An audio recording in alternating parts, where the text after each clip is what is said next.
Hi everyone, दिवसाच्या गोडमय शुभेच्छा। मी मनीषा तुमचं सर्वांचं स्वागत करते आपल्या चॅनलमध्ये, ज्याचं नाव आहे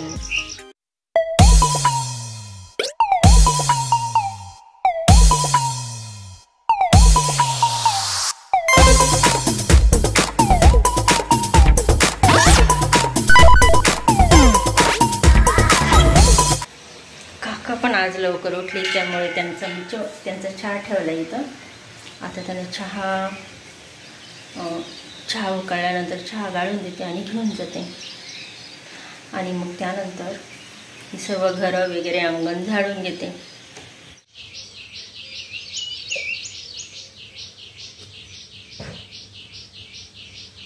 तसं छानपैकी अंगण सजलेलं आहे। सूर्य बघा वर बरचसा आलेला आहे, आणि कालच्या पावसामुळं ह्या जमिनीच्या पण आता वाफा होऊ राहिलेला आहे, त्याच्यामुळं अगदी पांढरट भाग दिसत आहे। चला, आपलं अंगण सजलं, हॉलही आवरला, किचन पण आवरलेलं आहे, सगळं झाडलोट झालेली आहे। चला आता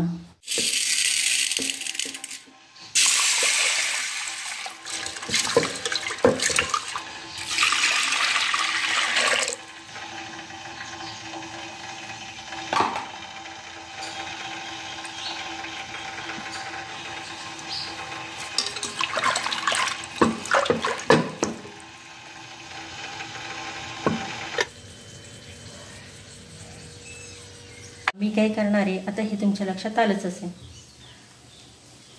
आता कुकर देते ठेवून, कुकर झालेला आहे, आणि इकडे मी कांदे ठेवलेली आहे।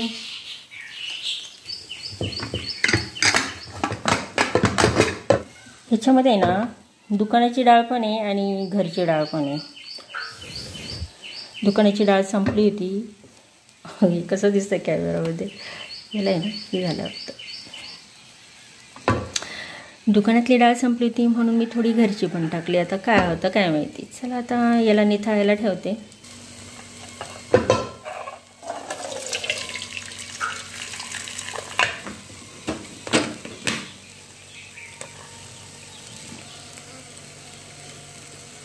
शिजली तर आहे, आणि बघा कसा रंग आलेला आहे, अगदी हळद टाकल्यानंतर अगदी पिवळा पिवळा छान धम्मक। आता गूळ ठेचून घेते मी। आपले कांदे होत आहे। चला, आता जेवढी डाळ होती तेवढं मी आता यामध्ये थोडंसं कमी पण नाही, पण मी काय केलं आहे, जेवढी डाळ होती तेवढंच घेतलं आहे, कारण हे घरची पण डाळ आहे, त्याच्यामुळं काय होतं पुरण आजकाल आहे ना कोरडंच होत आहे। आणि यामध्ये टाकते, आणि हे सारासाठी पाणी काढून ठेवलं। ह्यामध्ये एवढी वेलची पावडर, सुंठ वगैरे आता नाही टाकत मी, आंबारस करायचा आहे म्हटल्यावर। चला त्यांना दिलंय चढून, आणि आता वाजले आहे 7:23। मी आता बघितलं याच्यामध्ये, आता 7:23 झालेले। आता हे पुरणाचं मी छानपैकी आता मस्त मिक्स करून घेते, गुळात थोडं गार होऊन घेते, नाही पुरणाचं वाटून घेते, आणि मग धुणं धुते, आणि तोपर्यंत माझा मसाला पण वाटून होईल। साची लागली आता शाळेत जायला, आणि तिला 10,000ची पुस्तके घेतले, शाळेची फी पण भरलेली आहे। आता काका जेव्हा जातील तेव्हा दाखला घेऊन जातील। साचीने राहावा तिथं, शिकावा तिथं, इथं आहे ना अजिबात अभ्यास करायची नाही, ती हुंदडायची, आणि इतकी रगेल बिलकुल ऐकायची नाही। मोबाईल नको घेऊ म्हटलं का आणखीन घ्यायची, आणि तिला मी म्हणजे काय वाटायची काय माहिती, मला घरातच येऊन द्यायची नाही। तिला अभ्यासाला चल म्हटलं का नाही, तिथं कसं करून घेईल, तिची आई करून घेईल अभ्यास। आणि तसंही मी साचीला आणि शौर्याला म्हटलं का, ज्यांनी भरपूर स्पर्धेत भाग घेतला आणि खूप सारे बक्षिसं आणले, तर ज्याच्या दोघांमधून जास्त बक्षिसं असतील त्यांना माझ्याकडनं मोठं गिफ्ट। बघ आता कोण मिळवणार आहे।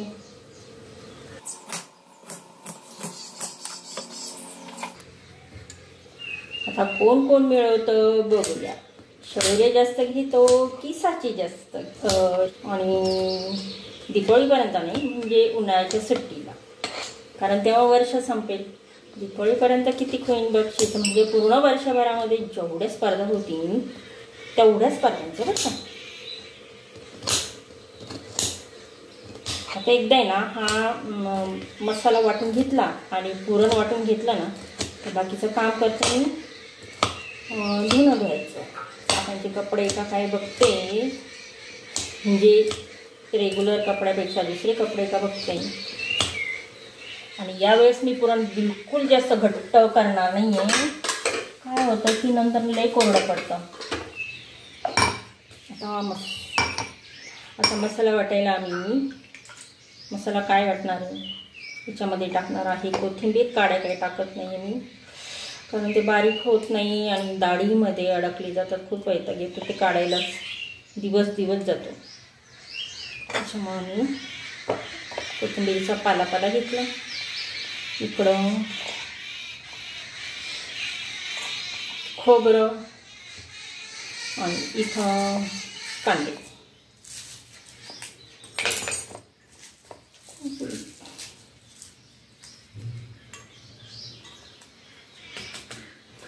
आई सार करायचं असलं ना त्याच्यामध्ये हिरव्या मिरच्या टाकते मी. हिरव्या मिरचीचा नाही, डायरेक्ट काळाच मसाला टाकणार आणि अजून राहिलं लसूण आणि याच्यात आणखी लसूण टाकते आणि हे मिक्स करून घेते चांगलं. आता लसूण पण टाकून घेतलेलं आहे याच्यात. थँक गॉड आज लाईट आहे, नाहीतर मला रस आता पुरण पण याच्यातच वाटावं लागलं असतं आणि रस पण याच्यातच करावा लागला असता ह्या चाळणीमध्ये. पण कसं आहे मिक्सरमध्ये मग आणखीन बारीक होऊन जातं ना. बहुतेक खूप गोड होणार आहे.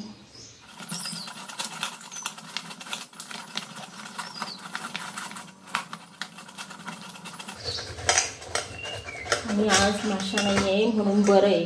नाही तर काय होतं की पुरणाचं जर स्वयंपाक असला ना त्या गोड गुळामुळे ना इतक्या माशा आणि शिवाय रसामुळे खूप माशा होतात. काय करावं लागतं मग, ओढणी असेल ना तर ओढणीच्या आतमध्ये काम करावं लागतं. म्हणजे अशी ओढणीचं पांघरून मिळत आणि मग काम करावं लागतं. तर किती आता पुरण वाटून याच्यात गोळा ठेवून दिलेला आहे. आता वाजले आहे 7:54 आणि मी ठरवलं होतं की आता सार आपण जे आहे तो धुणं झाल्यावर करू. पण आता धुणं धुता मी हे जे उरलेले सर्व भांडे आहे ते घासून घेते, नाही तर खूप माशा येतील. त्याच्यामुळं मला ते सर्व भांडे पण लागत आहे ना. आणि हे पाणी आता याच्यामध्ये लाल तिखट टाकून घेते, हळद, धने पावडर, काळा मसाला. एकदा हे रिकामं झालं म्हणजे ना मला रस करायला मिक्सरचं भांडं उपयोगाला येईल. नाहीतर मग लई लाईटीने गोंधळ केला होता. आंब्याचा रस राहता राहून गेलं. त्याच्यानंतर ते आंबे बरेचसे सडले, मला काही फेकून द्यावं लागले. ते पण आंबे आहे आणि काकांनी आणलेले पण आंबे आहे, त्यांनी पण 4 आणले बाजारातून. तर मग म्हटलं करून टाकावं होता. ओट्टा बिट्टा साफ करून घेतला. काय झालं ते सार होता तो उतू गेला थोडा आणि म्हटलं आता इथं गोडदडचं हे केलं, इथं माशा होती म्हणून मी हाती ओट्टा साफसूफ करून घेतला. आणि नंतर आता इथं पुरणाचा स्वयंपाक, नंतर इथं पोळ्या करण, आंबारस करण आणि अजून भात पण टाकायचा आहे. पण भात टाकायला आता कुकर हवा, आंबारस बनवायला मिक्सरचं भांडं हवं. म्हणून मी आधी ते भांडे घासून घेते. त्याचबरोबर ते माझे कपडे पण धुवून घेते. काकांचे काही कपडे नाही आहे, म्हणजे त्यांचे पॅन्ट शर्ट वगैरे नाही आहे. मग त्यांचे आता उद्या धुते वाटलंच तर. त्यांचे निघाले कपडे तर उद्या. आणि आता घेते बाकीचं काम करून. चला आता वाजले आहे 8:30 आणि मी बाकीचं घेते उरकून. सगळं झालंय माझं. हे आहे काही झाडावरचे आंबे आणि ही 2 बाजारातले, तसे बाकीचे ठेवले मी. आणखीन 2-3 बाजारातले आंबे ठेवून दिले आणि हे पण अजून 4-5 ठेवून दिलेले आहे. संध्याकाळी पुन्हा रस करायची वेळ आली तर मग करता येईल. तर हे तासभर असेच भिजत ठेवून देते आणि आता पीठ मळून घेते मी.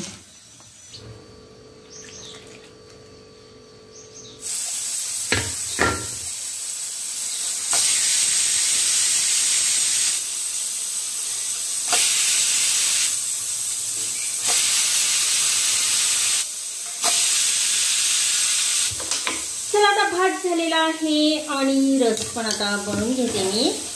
तर रस चाळणीमध्ये सुद्धा बनवू शकतो आणि मिक्सरमध्ये बनवू शकतो.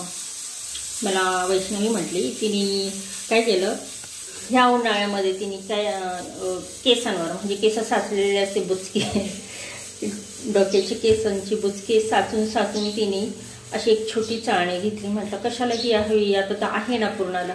नाही म्हणे रस होतो त्याच्यामध्ये. तर आता मी काही बनवत नाही तसं, आता मिक्सर लाईट आलेलीच आहे ऑलरेडी. आता मी हे छान धुवून घेते. नाही आता म्हणजे फक्त पोळ्या राहिलेल्या आहे. माझ्या माहितीने म्हणजे तिला जे माहिती नाही वैष्णवीला, ते माझ्याकडनं टिप्स कळतात तिला. आणि मला जे माहिती नाही ते तिच्याकडनं बरंच कळतं मला. माझ्यापेक्षा तिला जास्त माहिती. आता लाईटीने झटका मारला म्हणून म्हटलं की आता किती वेळ लाईटीची वाट पाहावा. परवा दिवशी तर चांगलाच लाईटीने दगा दिला होता, म्हणजे प्रॉब्लेमच झाला होता खांबावर. म्हणून म्हटलं नको, आपण आहे ना आता काय करू, ह्या चाळणीतूनच काढूया. म्हणून ह्या पुरण चाळणीमधून हा रस काढू राहिले. आणि बघा फक्त एवढंच की हात भरले जाते, बाकी काही नाही. हे जे आहे व्यवस्थित असं छान गाळलं जातं, अगदी जसं मिक्सरमधून काढतो ना अगदी त्या पद्धतीने. आता दाखवते तुम्हाला.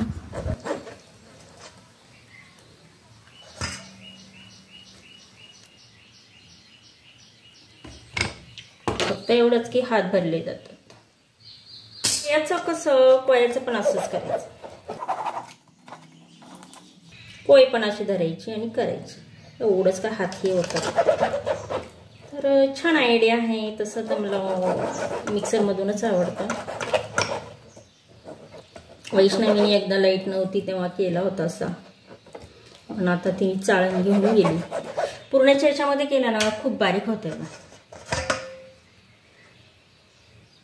अगदी जसा रस आहे तसाच. बघा आता फायनली आपलं झालेलं आहे. आणि इकडचं काम येते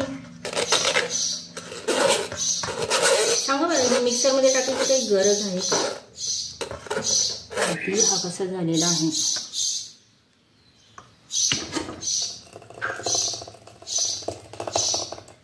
भरपूर झालेला आहे, बाकीचे ठेवून देते मी.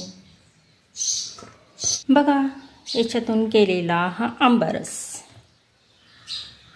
मिक्सरमधून काढायची काही गरज वाटते का? नाही ना, अगदी पातळ पातळ छान झालं आहे. आणि लाईट नसल्यावर खरंच हे उपयोगी येतं. पण मला खरं स्पेशल याच्यातून नाही आवडत. ते सारखं रगडावं लागतं, टाईम पण जातो. मला आहे ना मिक्सरचंच भांडं आवडतं. असं आज लाईट नव्हती, लाईटीची झकपक चालू आहे, त्याच्यामुळे मग मी बनवला. फ्रीजमध्ये ठेवून देते. मी सगळे भांडे वगैरे घासून घेतले. पूर्णचा स्वयंपाक म्हटला का खूप राहाडा असतो. आणि आत्ता वाजले आहे 9:30 झालेली आहे. पण काकांचा अजून पत्ता नाही. काका ती 9:45 वाजता. तर गरम गरमच मी पोळ्या करून देते. तोपर्यंत बसते मी. आता इकडं भात पण झालेला आहे माझा. आईने दिलेला तवा मी पुरणपोळीसाठी वापरते.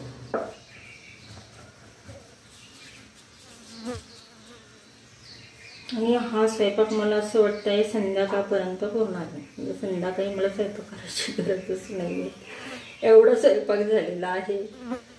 संध्याकाळी मला सुट्टी.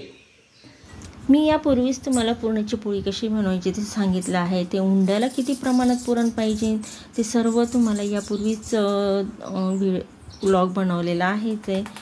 आणि बघा आता मी त्याच पद्धतीने हे सर्व पोळ्या आता एक एक करून घेऊन राहिलेली आहे. सुट्टीसाठी मामाच्या घरी गेले होते आणि त्यावेळेस मामी पुरणाच्या पोळ्या करत होत्या. आणि मला पण लहर आली की मला पण एक बनवायची आहे, कारण मला त्यावेळेस अजिबात पुरणाची पोळी जमत नव्हती आणि उंडाही जमत नव्हता. मामीनी मला तर शिकवलं, पण मामी म्हटलं की जे करताय ना ते न घाबरता करायचं. पुरणपोळी करताना विशेष जास्त पीठ होतं आणि त्याच्यामुळं काय करायचं की जी बाजू आहे आपण टाकणार आहे त्याला समजतं तेल लावून द्यायचं, म्हणजे पांढरटपणा निघून जाईल आणि मग कशी टाकून द्यायची. चला आता माझ्या पोळ्या झालेल्या आहे आणि मी आता फुलांसाठी बनवते. आता बछड्याला पुरणाची पोळी सुद्धा आवडत नाही, काय करावं. आणि ह्या दुसऱ्या बाजूने साजूक तूप. आमच्या ऑलरेडी पोळ्या झालेल्या आणि तरी पुरण उरलेलं आहे. तर बाकीचं पुरण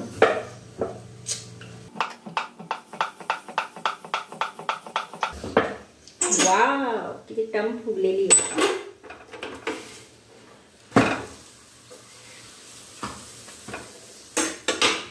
आता संध्याकाळी याच्या 2 पोळ्या तरी नक्की होती आणि भात पण भरपूर आहे. चला आता कंप्लीट 10 वाजलेले आहे आणि मी काकांना हे देऊन येते. याच्यावर मी रस्ट केला ना तर याच्यावर साजूक तूप पण टाकत असते. तर मी आता हे ताट काकांना देऊन येते. तर चला मंडळींना जेवायला या. असं म्हणतात वटपौर्णिमा यायची असेल किंवा हो झालेली असेल त्यावेळेस पाऊस खूप असतो बघा. आता असा येतोय दुपारचा थोडा थोडा, पण एवढा पण काही खूप नाही आहे. पण बरं आहे ना, आपलं सोयाबीन भिजलं जात आहे. हे जे आहे ते याला आता छोटे छोटे अंकुर येतील, असं नवीन बाळसं येईल. जे छोटे छोटे अंकुर येतील बाल्या स्वरूपात, मग ते बाळसं धरण. त्याच्यासाठी तर हे सगळं अमृत हवं आहे.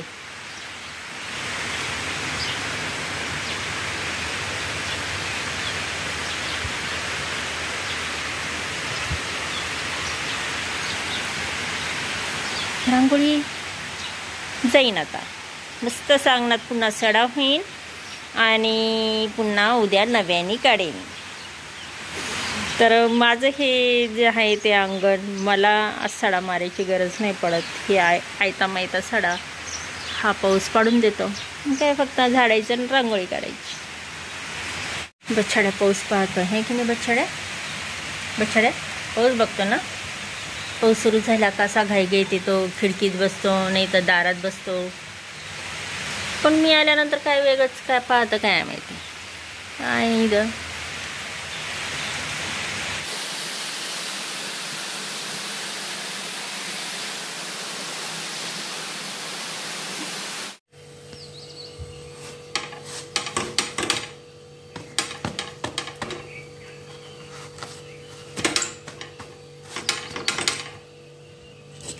सकाळचं एक पोळी होईल एवढं पीठ उरलं होतं आणि म्हटलं आता घ्या पुरणपोळी करून काकांसाठी.